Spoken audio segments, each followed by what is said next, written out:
ciilkaasuu dekada berberay cabdilaahi sheekh ismaaciil ayuu yidhi guddoomiye ayuu noqonayaa waa dadka ugu nacab somalilan dekada berbere maalmii dhowada baarlamanku hadal haya ama ay dawladdu hadal haysay waa ninkii laga kari waayey wax kalena ma hayaan maxamed xaaji ibraahim cigaal baa iga sheekeeyeyoo naftuu odayga isugu keenay Addis Ababa markuu tago iyo markuu Hargeysa yimaadaba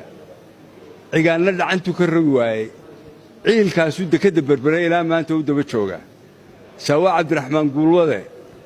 oo ah guddoomiye ku-xigeenka hor fadhiista oo la hadla waxay la macno tahay cali samatar hor fadhiista oo la hadla SNM iyo nidaamkaasi way islaayeen hadii goraale waxay dadkani ku hadlaan oo yiraahdaan mid jaamacadda oo ahaay maanta ka hadlayay oo waxbay tabanayaan oo cabanayaan war annagu waxma tabanayna mana cabanayna aflagaadana u naqaana eriyadaas annagu waanu cabanno waxbaanu tabanno waanu u sheegno nidaamkii maxamed siyaad barraan kuwii ka horreeyaan u sheegnay waxba waa laga qaban waayo shan farood iyo calaacal ayaanu xaqayga iyo xuquuqdayda ku soo dhacay nimaanu ka baryaynaana ma jiro tamardarna waa taa halkaa idin dhigtay ee dawladaha magan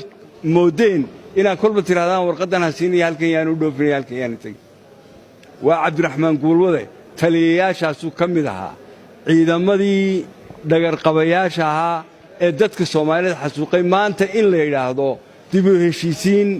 iyo wada hadal iyo nabadeyn ka tali mid meesha qabata ma aha dhacdeer baan idin sheegayaa xasan cali henari wuxuu ahaan jiray agaasimiye DCda sideetanaadkii cabdiraxmaan guulwade intuu xamar ku xidhay xasan laguma xidhin saldhig laguma xidhin jeel meel dawladii leedahay lama geyn xafiiskiisa hoostiisa ayuu intuu qodin shuba ugu tumay silsilad ugu xidhay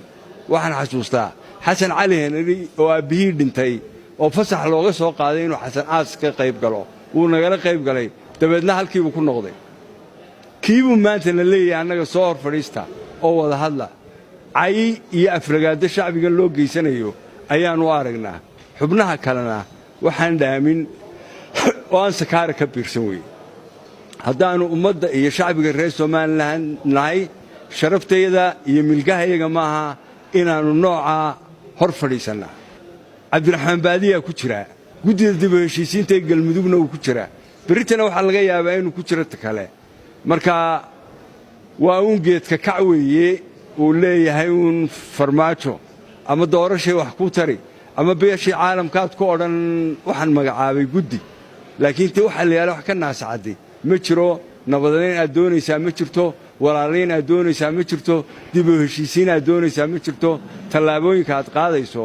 ayaa ka maraga oo ka marakacaya deelaydii xasan ganay ka dartay midibi baa maxay dahatay maansadu ayaa waxa ku jiray meeshuu ilka daro